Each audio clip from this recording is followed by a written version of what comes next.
It is just past the stroke of midnight on the 3rd day of February in the year 1944.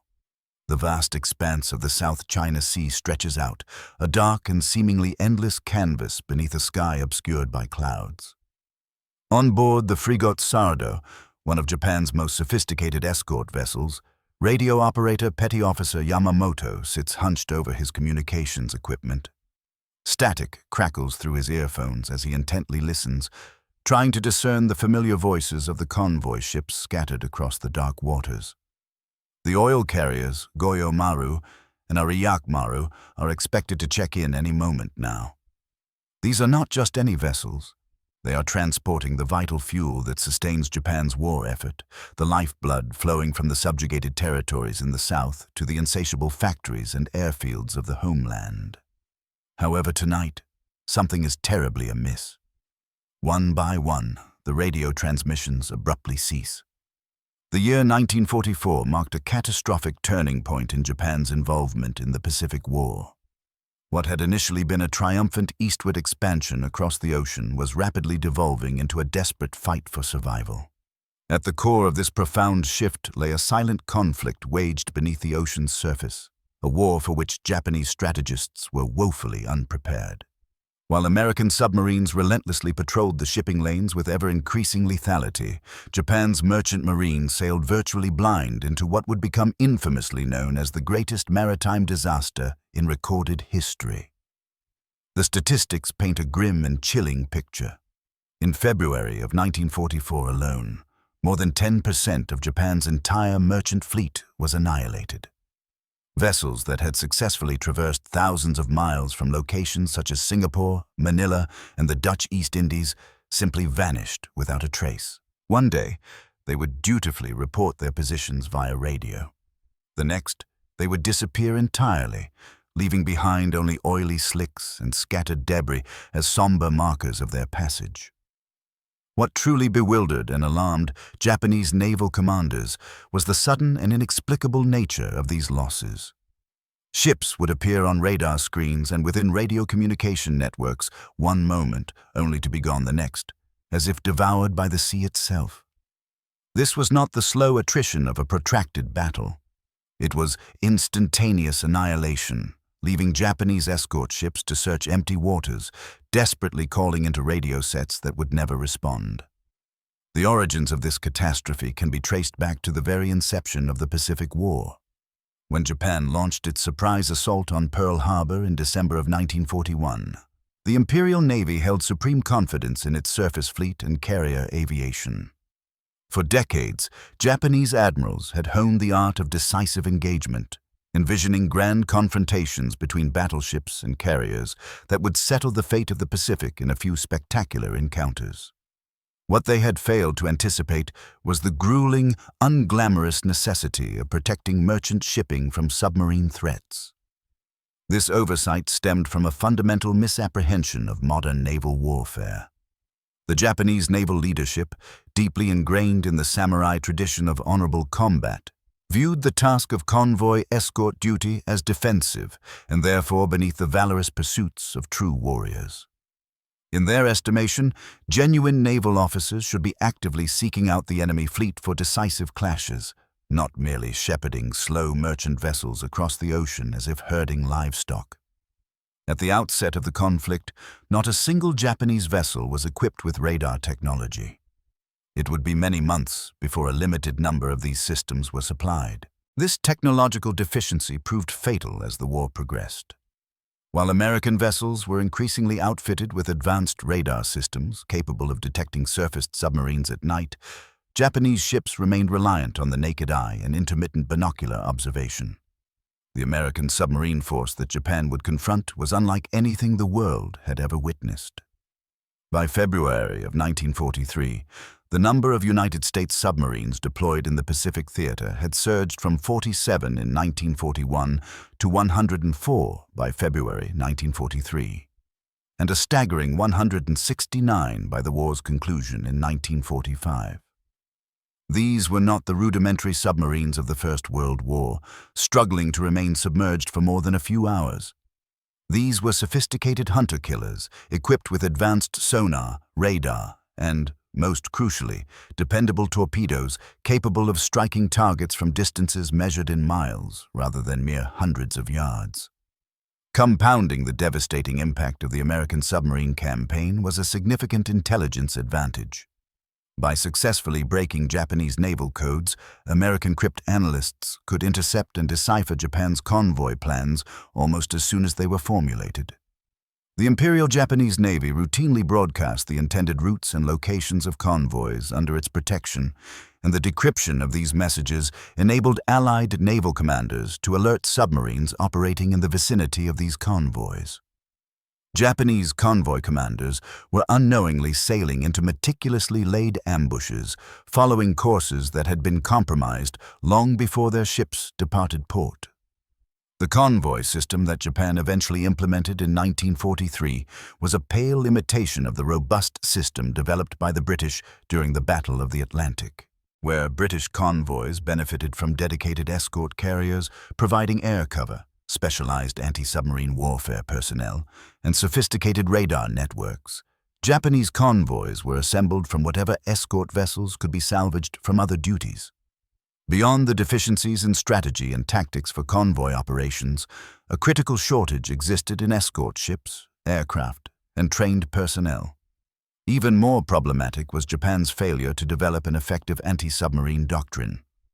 Japanese depth charges were typically set to detonate at shallow depths, based on the flawed assumption that enemy submarines would operate near the surface.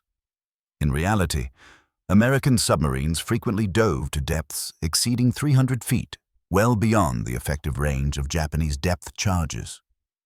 Consequently, Japan's anti-submarine forces tended to set their depth charges to explode at insufficient depths.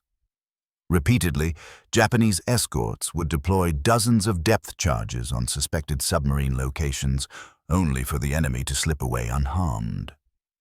The technological disparity between Japanese and American forces was immense. While American submarines were equipped with cutting-edge radar, enabling them to track convoys from tens of miles away, Japanese vessels continued to rely on visual lookouts and rudimentary listening devices. Japan's first comprehensive radar system was designated the Mark I Model 1. This system operated at 3.0 MHz with a peak power of 40 kilowatts.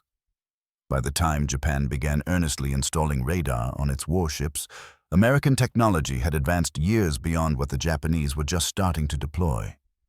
This technological chasm created a deadly asymmetry in night combat. American submarines could surface under the cover of darkness, utilize their radar to locate Japanese convoys, and launch devastating attacks while remaining virtually undetectable by their targets.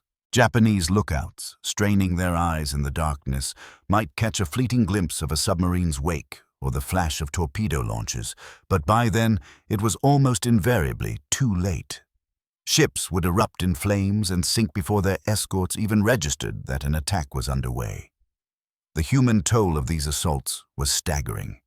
When a fully loaded transport vessel took a torpedo strike amidships, the consequences were catastrophic. 3 torpedoes struck and sank the transport Teo Maru, resulting in the loss of 2,665 Japanese soldiers in a single incident. These were not mere figures. They represented thousands of young men who had undergone months of rigorous training, bid farewell to their families, and boarded ships with the belief they were sailing to defend their homeland, only to vanish beneath the waves without firing a single shot in combat. The psychological impact of these losses on Japanese naval personnel was profound. Sailors who had grown up listening to tales of legendary naval triumphs at Tsushima and Pearl Harbor found themselves helpless witnesses to the systematic destruction of their fleet. Vessel after vessel would simply cease radio contact, leaving behind a growing sense of dread and unanswered questions. Officers who had once exuded confidence in Japan's naval dominance now spoke in hushed tones of the silent service that seemed to strike from obscurity and vanish without a trace. For the merchant mariners who crewed Japan's cargo vessels and tankers, each voyage transformed into a terrifying gamble with mortality. These men were acutely aware of the statistics. They had witnessed the tonnage reports grow increasingly grim each month and seen the lists of ships that failed to reach their intended destinations. Yet, they continued to sail because Japan's very survival hinged on the uninterrupted flow of oil, rubber, rice, and raw materials from the southern territories. Without these vital supplies, the nation's factories would fall silent, its aircraft grounded, and the war inevitably lost. The routes these convoys traversed had become highways of death. The shipping lanes between Singapore and Japan, once teeming with the commerce of Japan's expanding empire, were now transformed into graveyards littered with the wrecks of sunken ships. American submarines had perfected the tactic of positioning themselves along these routes, akin to spiders patiently awaiting their prey in their webs, both patient and deadly. At the time of the attack on convoy HI-72, the Americans had also recently established a sophisticated intelligence network capable of tracking Japanese ship movements in real time and guiding submarines to their targets with unprecedented accuracy. The spring of 1944 brought a heightened intensity to the submarine warfare. Japanese convoy commanders found themselves facing not merely isolated submarines, but coordinated wolf packs capable of launching attacks from multiple directions simultaneously. These assaults were meticulously orchestrated events, with submarines communicating via radio to exchange targeting information and synchronize their strikes for maximum impact. One of the most devastating of these coordinated attacks occurred in April of 1944, when the Take-Ichi convoy departed from Shanghai, carrying 2 full infantry divisions, over 12,000 soldiers destined for the Philippines. This substantial convoy represented one of Japan's most ambitious efforts to bolster its crumbling Pacific defenses. The ships were laden with every conceivable item required by the garrison forces: artillery, ammunition, vehicles, and, most critically, seasoned troops who had combat experience in China and possessed the knowledge to counter American forces. The departure of the Takeichi convoy did not go unnoticed. U.S. signals intelligence operators once again detected the convoy's egress. On the 2nd of May, analysts estimated its composition as 9 transports and 7 escorts, carrying 12,584 troops of the 32nd Division and an unspecified number of personnel from the 35th Division. What the Japanese failed to comprehend was that their meticulously planned operation had been compromised before it even commenced.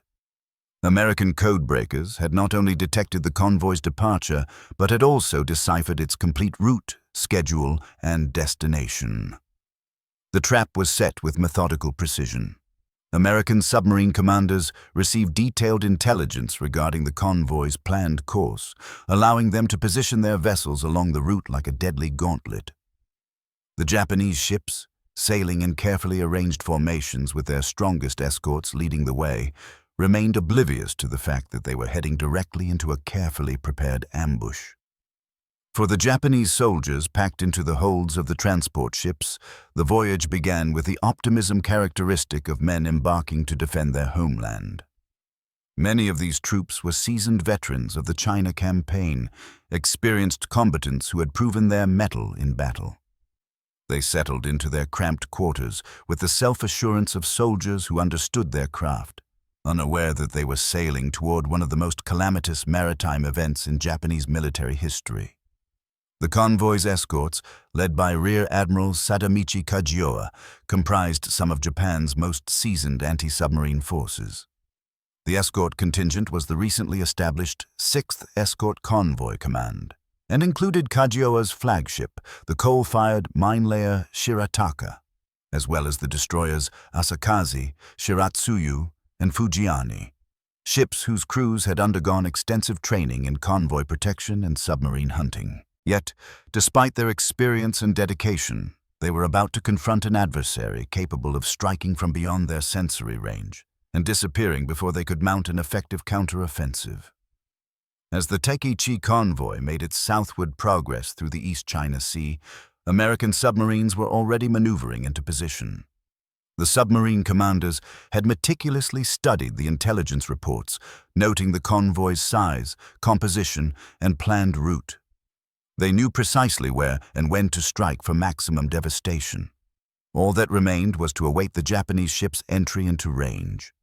The ensuing attack would starkly and brutally illustrate the profound vulnerability that Japanese convoys had acquired. Within the span of a few hours, vessels carrying thousands of soldiers would simply vanish from radar detection, leaving behind only distress signals that abruptly ceased and oily slicks spreading across the dark waters. The escort ships would frantically search for survivors, but the ocean would offer few answers. The fate of the vast majority of the men aboard those ships would remain unknown, known only to the submarines that had sent them to the seabed. For Japanese naval headquarters, receiving reports of the Takichi convoy's annihilation was akin to witnessing their most profound fears materialize. It provided tangible evidence that their most critical supply lines had transformed into death traps and that their most experienced escorts were powerless against an enemy they could neither detect nor effectively engage. The psychological repercussions of these losses would reverberate throughout the Japanese military hierarchy, compelling commanders to confront the grim reality that they were engaged in a conflict they no longer possessed the means to win. The submarine war in the Pacific had devolved into a contest of technology, intelligence, and training, areas where Japan's initial advantages had been systematically eroded by American innovation and industrial might. While Japanese officers had been trained to conceptualize warfare in terms of decisive fleet engagements and glorious victories, their American counterparts had developed a novel form of warfare that was patient, methodical, and utterly ruthless in its efficiency. As reports of convoy losses continued to mount throughout the spring and summer of 1944, Japanese planners began to apprehend the gravity of an existential crisis. The maritime network that had once connected Japan's sprawling empire was being systematically severed, leaving island garrisons to fight and perish in isolation, while the homeland slowly starved due to a lack of essential raw materials. The convoys that did manage to complete their journeys were often mere shadows of their former strength, having sustained significant losses of both cargo and personnel to submarine attacks along the way. The transformation of the Pacific Ocean from what Japan considered its internal sea into a hunting ground for American submarines marked one of the most dramatic reversals of fortune in naval history. In a mere 2.5 years, Japan had transitioned from being the dominant force in Pacific shipping lanes to a nation whose merchant marine lived in perpetual fear of sudden, inexplicable destruction. Ships that had once navigated thousands of miles of ocean with confidence now hugged coastlines and sought refuge in shallow waters, keenly aware that the deep ocean had become a maritime graveyard for Japanese vessels. Yet, even as the submarine noose tightened around Japan's vital lifelines, the convoys persisted in their voyages. There was no viable alternative. Without the continuous flow of oil, rubber, and raw materials from the south, Japan's war effort would collapse within months. Merchant sailors and naval escorts alike understood they were sailing into peril.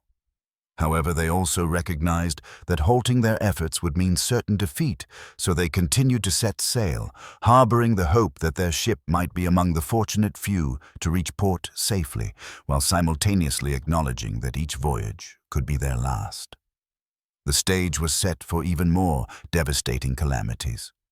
As autumn approached, Japanese planners would resort to increasingly desperate measures to maintain their supply lines, dispatching larger convoys with reinforced escorts in an attempt to overwhelm the American submarine pickets. These endeavors would culminate in some of the most catastrophic convoy engagements of the entire war. Battles where entire formations would simply vanish from radar observation, leaving behind only ripples on the water and the haunting echo of voices that had abruptly fallen silent.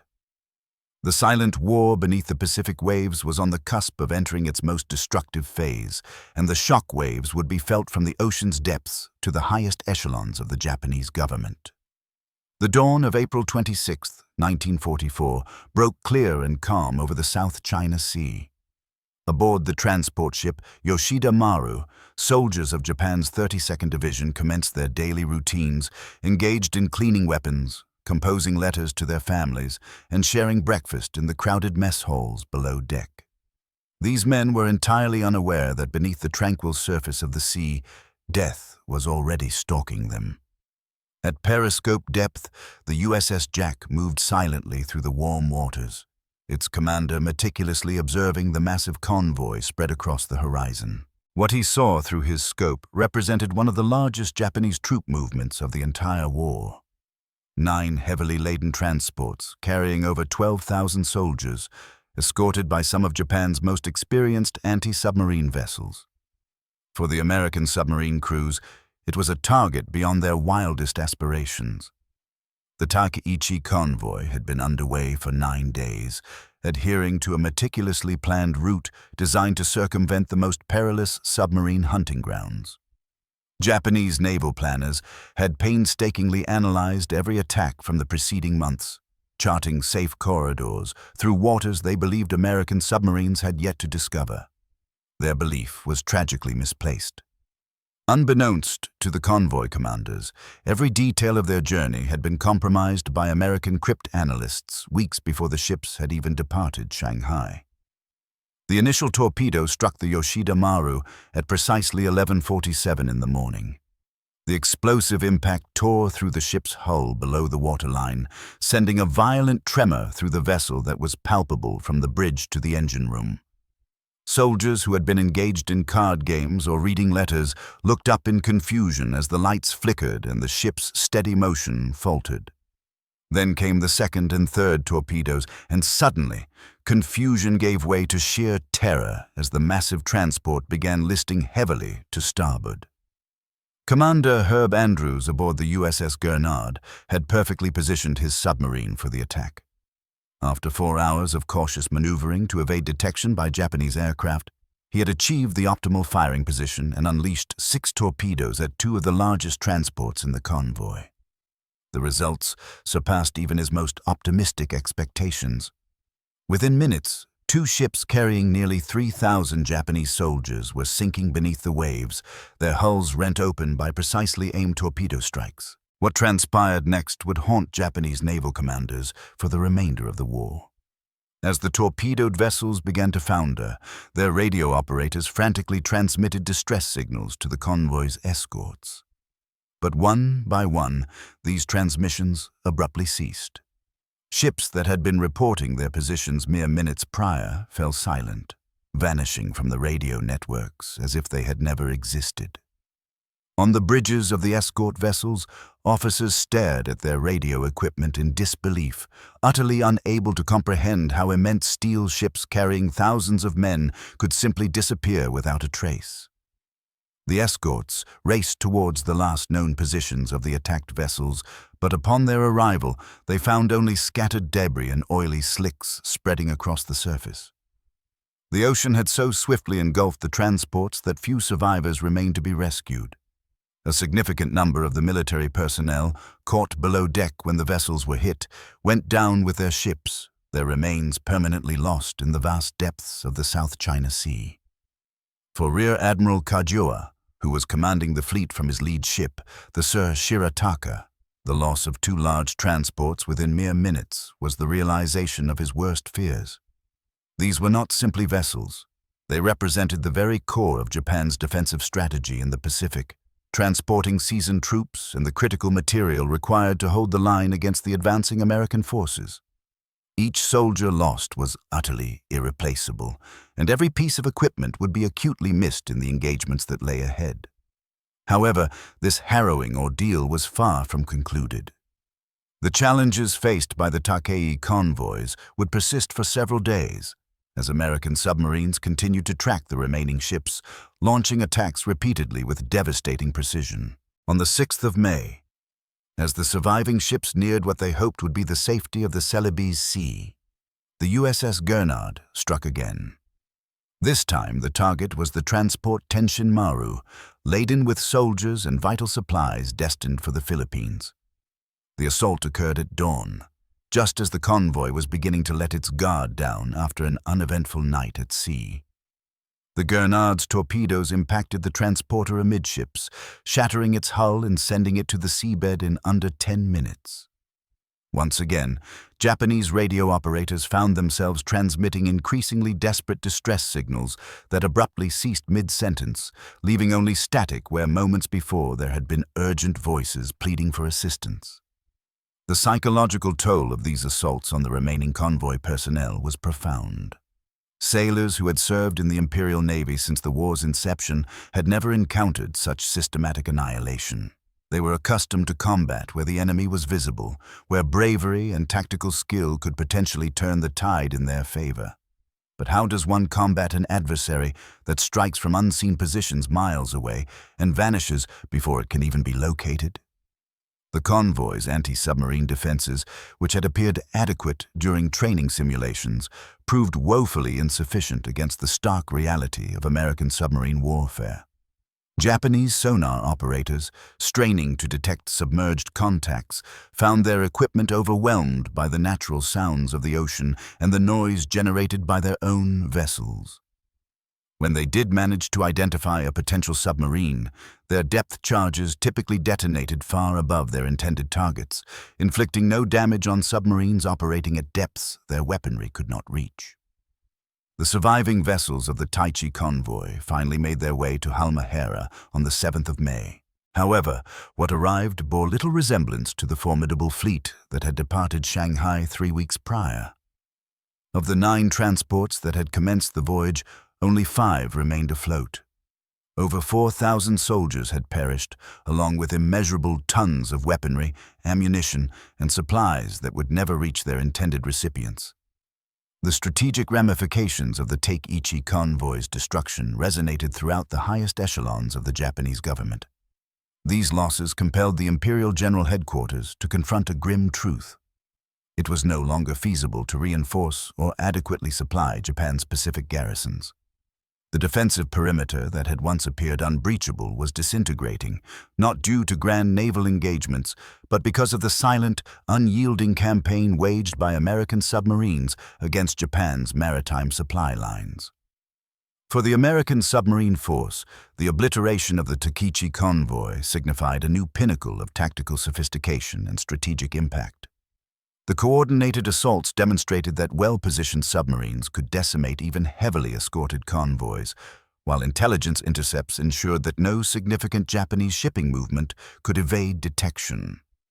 The submarine war had evolved from opportunistic attacks on individual vessels to systematic operations designed to sever Japan's connections to its empire. The triumph of these endeavors emboldened American submarine commanders to undertake even more daring raids. As summer transitioned into autumn in 1944, the pace of convoy destruction escalated dramatically. Japanese shipping losses for the month of November alone reached 265,000 gross tons, a rate of attrition that threatened the very existence of the Japanese war effort. One of the most startling instances of this intensifying campaign occurred in November of 1944. When convoy HI-81 departed Japan carrying thousands of reinforcements for the Philippines. This convoy represented Japan's final substantial effort to bolster its Pacific defenses in anticipation of the impending American invasion of the Philippines. The ships carried not only soldiers but also aircraft, fuel, and the specialized equipment necessary to transform jungle coastlines into fortified positions. The convoy included 2 escort carriers, the Shinyo and the Akitsu Maru, intended to provide aerial cover against submarine threats.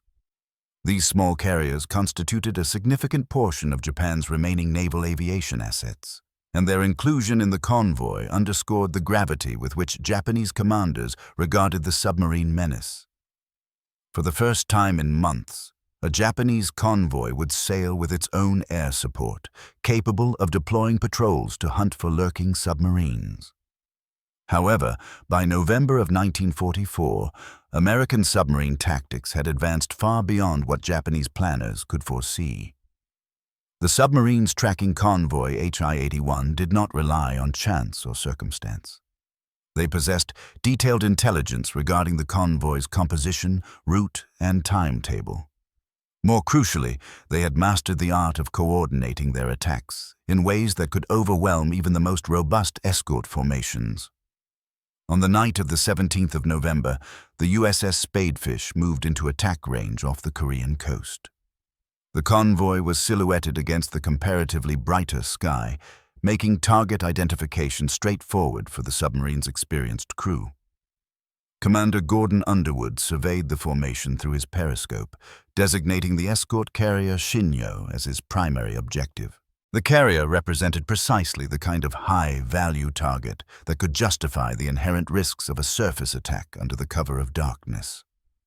At 11:03 that night, 4 torpedoes launched by the Spadefish struck the Shinyo on its starboard side. The explosions ripped through the carrier's hull and ignited aviation fuel stored throughout the vessel. Within minutes, the ship was engulfed in a raging inferno, its flight deck buckling under the intense heat as secondary explosions tore through its ammunition magazines and fuel tanks. Of the nearly 1,200 men aboard the carrier, only 61 would survive its sinking. The loss of the Shinyo sent shockwaves through the convoy that extended far beyond the immediate tactical situation. For the Japanese sailors, witnessing their escort carrier consumed by flames and sinking, the destruction represented something almost unimaginable. An American submarine had just eliminated their aerial defense in a matter of minutes, leaving them defensively vulnerable in waters known to be teeming with enemy vessels. Yet, the night's devastation was far from complete. As rescue efforts commenced for the Shinyo's survivors, other American submarines advanced to assault the convoy's transport ships. The USS Pakuda struck the landing ship Maya Sanmaru with a devastating torpedo attack that resulted in the deaths of over 3,000 soldiers in a single strike.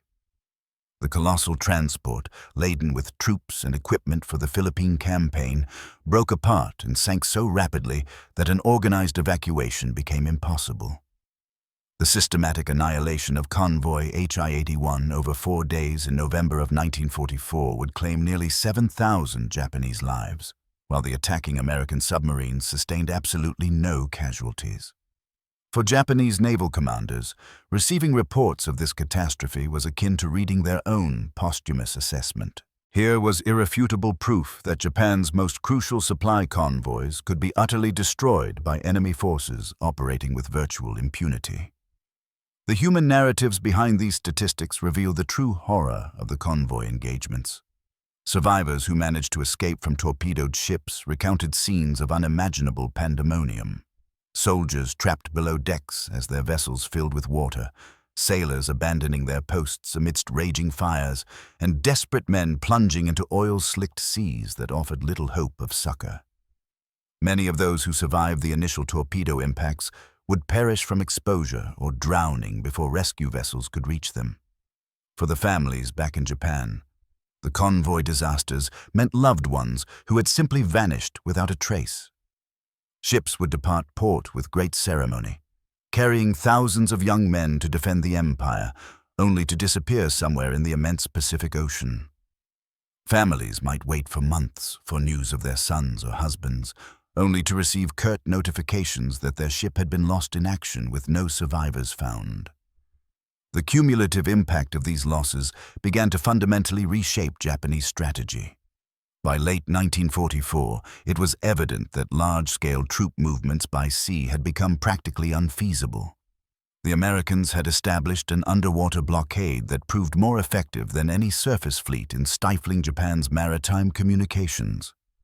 Island garrisons that had relied on consistent reinforcement and resupply found themselves increasingly isolated, compelled to fight with whatever resources they possessed on hand when the conflict reached their shores.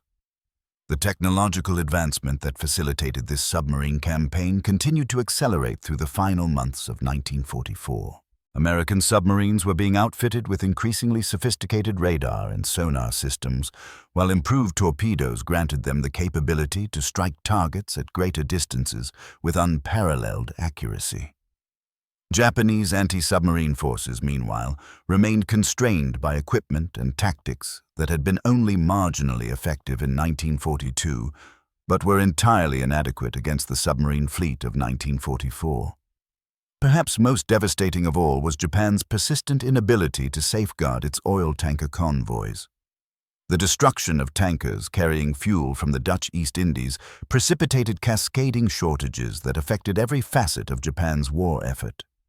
Aircraft remained grounded for lack of aviation fuel. Ships stayed docked to conserve their reserves, and training programs were curtailed due to insufficient fuel for full operational capacity. The irony was not lost on Japanese naval officers who had once commanded dominance over the Pacific Ocean. The very sea lanes that had transported the resources of their expanding empire were now transformed into highways of death, where Japanese vessels sailed at the mercy of an unseen enemy. The maritime supremacy that Japan had striven so diligently to attain was slipping away, one convoy at a time, one torpedo at a time, one vanished radio signal at a time. By the commencement of 1945, the pattern was unmistakable. Japanese convoys that managed to complete their journeys unscathed were becoming exceedingly rare, while reports of ships disappearing without a trace had become commonplace. The submarine noose tightening around Japan's maritime lifelines had reached a point where even the most heavily escorted convoys faced attrition rates approaching 50%. For the young Japanese naval officers tasked with charting convoy routes and assigning escorts, each voyage became an exercise in selecting the least perilous form of inevitable disaster. They meticulously studied charts marked with the locations of prior submarine attacks, searching for patterns that might reveal safe passages through these kill zones. However, the American submarines seemed to be omnipresent, striking where least expected and vanishing before effective retaliatory actions could be initiated. The demise of the convoy system effectively signaled the end of Japan's capacity to wage war across the Pacific. Without the influx of raw materials from the south, Japanese manufacturing facilities began to cease operations. Without fuel from the Dutch East Indies, the Imperial Navy was reduced to a harbor-bound force that could barely sustain training exercises. The empire, which had once extended from the Aleutians to the fringes of Australia, was contracting back towards the home islands, severed from its conquests by an underwater barrier that proved more potent than any surface blockade in recorded history. The American submarine campaign against Japanese shipping would be immortalized in naval annals as one of the most successful and devastating operations ever executed. In less than 4 years, American submarines sank over 5 million tons of Japanese merchant shipping, effectively terminating Japan's ability to sustain its far-flung military commitments. The convoys that had once transported the riches of conquered territories back to Japan transformed into funeral processions sailing towards certain destruction. The astonishment Japanese commanders experienced when entire convoys vanished from their radar screens reflected more than mere tactical surprise. It signified the collapse of an entire strategic paradigm. Japan had constructed its Pacific Empire on the presumption that it could defend its sea lanes against any adversary. The systematic dismantling of that presumption by American submarines forced Japanese leaders to confront the bitter reality that they were engaged in a conflict they no longer possessed the means to win. Ultimately, the silent service operating beneath the Pacific's waves achieved what no surface fleet could have accomplished. Without firing a single shot at the Japanese home islands, American submarines had severed the arteries that sustained Japan's war machinery. The convoys that vanished from radar screens carried with them not just vessels and cargo, but Japan's aspirations of maintaining its Pacific Empire. The ocean had become Japan's adversary, and in the abyssal depths where sunlight never penetrated, American submarines continued their relentless pursuit. For every convoy that disappeared beneath the waves, Japan's position weakened, its options diminished, and its ultimate defeat grew increasingly assured. The war would persist for several more months, but its outcome had already been irrevocably determined in the dark waters where Japanese voices fell silent forever, leaving only fleeting ripples on the surface to mark their passage.